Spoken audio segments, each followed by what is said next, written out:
School व्याख्याता भर्ती मामले को लेकर संशय दूर हो गया है। भर्ती की तिथि नहीं बढ़ाई जाएगी। शिक्षा मंत्री गोविंद सिंह डोटासरा ने साफ कर दिया है कि स्टूडेंट्स को हितों को देखते हुए ये फैसला लिया गया है ताकि जो स्टूडेंट्स तैयारी कर रहे हैं उनको खामियाजा न उठाना पड़े। डोटासरा ने बताया कि सब कमेटी ने यह निर्णय प्रतिनिधियों के ज्ञापन के बाद लिया है। साथ ही आंदोलनकारियों को आंदोलन वापस लेने की मांग रखी। डोटासरा ने कहा कि भर्ती के बाद शिक्षकों की कमी दूर होगी। करीब 1.5 साल से भी ज़्यादा समय से जो व्याख्याता की भर्ती के लिए हमने आरपीएससी को भेज रखा था, सरकार की ओर से रिक्वेशन अभ्यर्थना भेज रखी थी, लेकिन चुनाव को देखते हुए मार्च में एक बार तिथि को बढ़ा दिया गया था और तभी ये क्लियर कर दिया गया था कि इसमें जल्दी से जल्दी विषय अध्यापक हमारे बच्चों के भविष्य को ध्यान में रखते हुए मिले। और जो लोग तैयारी कर रहे थे उस वक्त भी काफी लोगों का, एक बड़े समूह का ये आरोप था कि आपको तिथि नहीं बढ़ानी चाहिए थी। हम लोगों ने बहुत तैयारी कर रखी है और हम काफी दिन से मेहनत कर रहे हैं।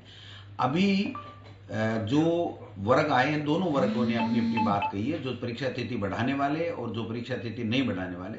अधिकतर वो लोग बड़े परेशान है कि 1.5 साल से सरकार भर्ती क्यों नहीं करा रही है, क्यों नहीं एग्जाम ले रही है। एक एग्जाम होने के बाद में भी 6 महीने लग जाते हैं उस अध्यापक को स्कूल में भेजने की प्रक्रिया में। तो जो लोग बाग परीक्षा तिथि को स्थगित कराने की बात कर रहे हैं, उनसे हमारा निवेदन यह है कि सरकार ने एक मंत्री समूह माननीय मुख्यमंत्री जी ने बनाया था, उसने दोनों पक्षों को सुना है और अंतिम फैसला यह लिया गया है विभाग की ओर से कि परीक्षा तिथि व्याख्याता भर्ती की नहीं बढ़ाई जाएगी। रीट भर्ती को लेकर अहम बैठक हुई। शिक्षा मंत्री गोविंद सिंह डोटासरा ने रीट जल्द से जल्द करवाने के लिए अधिकारियों को परीक्षा संबंधित समस्त प्रक्रिया त्वरित पूर्ण कराने के निर्देश दिए हैं।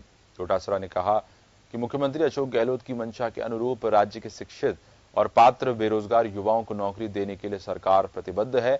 उधर डोटासरा की अध्यक्षता में गवर्नर काउंसिल की बैठक भी हुई, जिसमें जल्द ही शिक्षक नीति बनाने पर विचार किया गया।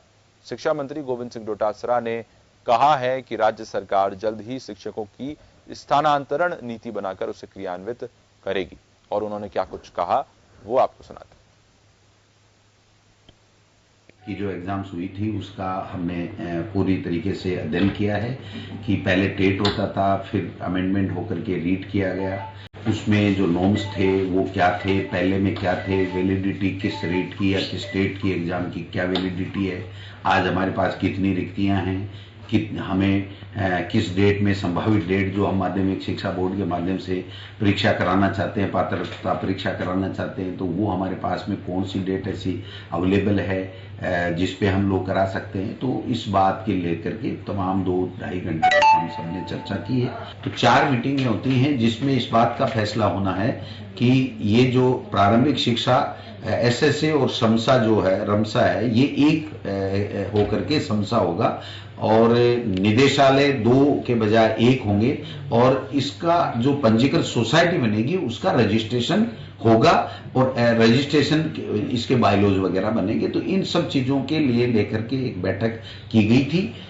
मोटा मोटी हमने दूसरी मीटिंग के लिए ये प्रपोज किया है कि भाई किस तरीके से होगा। तो आखिरी जो मीटिंग होगी, चौथी मीटिंग जो होगी, वो माननीय मुख्यमंत्री जी की अध्यक्षता में होगी और ये 3 मीटिंग होने के बाद में ही चौथी मीटिंग होती है, इसकी एक प्रक्रिया बनी हुई है। वो चौथी मीटिंग में ये फैसला होगा कि भाई ये समसा, रमसा और एसएसए एक होकर के समसा बनेगा और समसा बनने के उपरांत जो है ये सोसाइटी। जन टीवी की लेटेस्ट अपडेट पाने के लिए हमारे चैनल को जरूर सब्सक्राइब करें और नोटिफिकेशन पाने के लिए बेल आइकॉन दबाएं।